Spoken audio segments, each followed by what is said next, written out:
Welcome to Palnadu Bujjamma channel. Bigg Boss contestant Adireddy పేరు Tollywood ప్రేక్షకులకు సుపరిచితమే. కామన్ మ్యాన్ కోటాలో బిగ్ బాస్ 6 లోకి ఎంట్రీ ఇచ్చి ఊహించని విధంగా టాప్ 5 కంటెస్టెంట్లలో ఒకరిగా నిలిచారు. ఈ షో ద్వారానే ఆదిరెడ్డి మంచి గుర్తింపు తెచ్చుకున్నారు. ఆ తర్వాత తన యూట్యూబ్ ఛానల్ ద్వారా వీడియోలు చేస్తున్నారు. అంతేకాకుండా బిగ్ బాస్ షోపై రివ్యూలు కూడా ఇచ్చారు. బిగ్ బాస్ షోపై రివ్యూలతో మరింత ఫేమ్ తెచ్చుకున్నారు. అయితే ఇటీవల టాలీవుడ్ లో ఆన్లైన్ బెట్టింగ్ వ్యవహారం హాట్ టాపిక్ గా మారిన సంగతి తెలిసిందే. ఇప్పటికీ పలువురు బుల్లితెర నటి నటులపై కేసులు నమోదు చేశారు.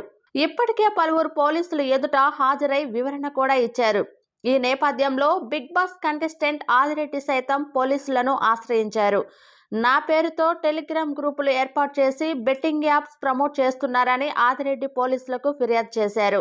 ఆ గ్రూప్తో నాకు ఎలాంటి సంబంధం లేదు, అందుకే ఎస్పీని కలిసి పిఎస్లో ఫిర్యాదు చేశానని వెల్లడించారు. తనకు వచ్చిన బెట్టింగ్ యాప్స్ ఆఫర్స్ అన్నిటినీ తిరస్కరించినట్టు ఆదిరెడ్డి వివరించారు. ఎవరు కూడా దయచేసి బెట్టింగ్ ఆడొద్దని తన ఫాలోవర్స్ కి సూచించారు. అయితే గతంలో తాను చేసిన ఫ్యాంటసీ యాప్స్ మన ఇండియాలో లీగల్ గానే చేశారని తెలిపారు. ఫ్యాంటసీ యాప్స్ కూడా ఆంధ్ర, తెలంగాణలో ఓపెన్ చేయొచ్చు, కానీ కేవలం ఫ్రీ లీగ్స్ మాత్రమే ఆడేందుకు మాత్రమే వీలవుతుందని వెల్లడించారు. అయితే ఇండియా మొత్తంలో లీగల్ ఫ్యాంటసీ యాప్ను కూడా 9 నెలల క్రితమే ఆపేశానని ఆదిరెడ్డి వివరించారు. బెట్టింగ్ చేయాలనుకుంటే నాకు వచ్చిన అన్ని ఆఫర్స్ ఎవరికి రావు అని అన్నారు. అవకాశం ఉన్నప్పటికీ తాను ఆ పని చేయలేదని పేర్కొన్నారు.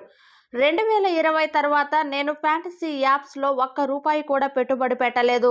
అంతేకాకుండా ఆంధ్ర, తెలంగాణల రాష్ట్రాల నుంచి పెట్టుబడి పెట్టమని ఎవ్వరికి చెప్పలేదని వెల్లడించారు. అయితే ఆంధ్ర, తెలంగాణలో ఫ్యాంటసీ యాప్లలో కేవలం ఉచిత లీగ్లు మాత్రమే ఆడగలరు, కానీ ఇతర రాష్ట్ర ప్రజలు ఫ్యాంటసీ లీగ్స్ ఆడే అనుమతులు ఉన్నాయని బిగ్ బాస్ ఆదిరెడ్డి పేర్కొన్నారు. ఇలాంటి ఇన్ఫర్మేటివ్ వీడియోస్ గురించి తెలుసుకోవాలంటే మా ఛానల్ను తప్పక సబ్స్క్రైబ్ చేసుకోండి. అలానే షేర్ చేయండి, లైక్ చేయండి. Thank you for watching. Thank you.